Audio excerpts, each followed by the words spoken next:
Hi, and welcome back. On today's episode, I'm going to show you how to select the correct series.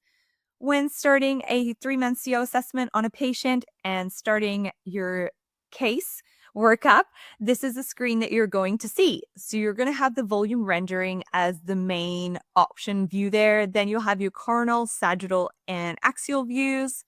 On the left-hand side, we have all the different workflows, which we'll go into deeper in other episodes. Then on the right-hand side, we have our orientation, some tools, our reporting, and then the steps for the current workflow that we're in. And then on the far bottom corner there, we have select another series, which is the most important when you're starting out to make sure that you have all the series available to you that you should have when you collect the CT from the radiology department.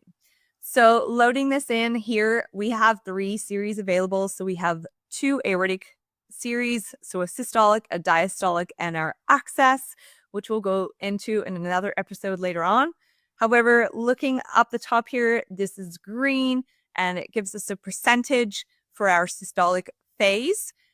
Sometimes they will give us in a percentage, and sometimes it'll be in milliseconds. This just depends on the machine that the patient had the CT scan done in. And we're always looking for our systolic phase, so usually between 25 and 45% or 250 milliseconds. Now, the most important thing for me is when I tell people is to always make sure that they actually have a look at the images that are in these, not just assuming that the phasing is correct, because sometimes that can be incorrectly ECG gated, and making sure that you're aware of the anatomy and ensuring that the mitral valve is closed for your systolic phase. So you can change the contrast and the brightness. You can scroll up and down of each of the series that you have available there. This makes it way more identifiable for you to make sure that you can see that the mitral valve is closed or if it's open. So we can see on the left that it is closed. You can actually use the magnifying glass as well. Once you get more practice, you won't need it, but you can use it to see if it is closed. And then we know that this is a systolic phase because the left ventricle is also contracting, and therefore the blood will be ejecting through the aortic valve. So we can see it really nicely here. This is a good contrast CT, and it is well ECG gated, so we know that that phase is correct. Conversely, we also need to look at the diastolic phase just to make sure that it is with the mitral valve leaflets open.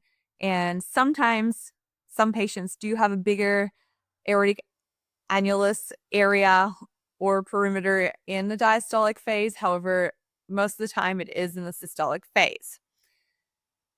Once you're happy, looked at the slice spacing and thickness and ensuring that you do have the correct systolic phase, then you can click assign and it will load into the program for you.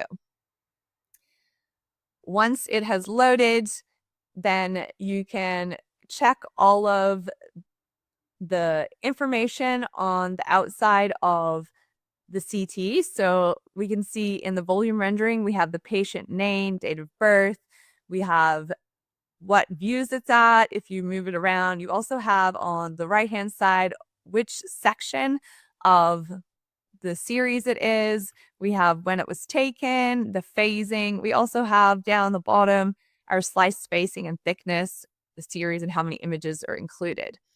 Again, I do suggest people flip over to the axial view, scroll up and down, and make sure that that mitral valve is closed. There is no movement artifact or stitching artifact. I hope this was helpful. If you do have any questions or comments, please leave them below. Otherwise, join me for the next episode.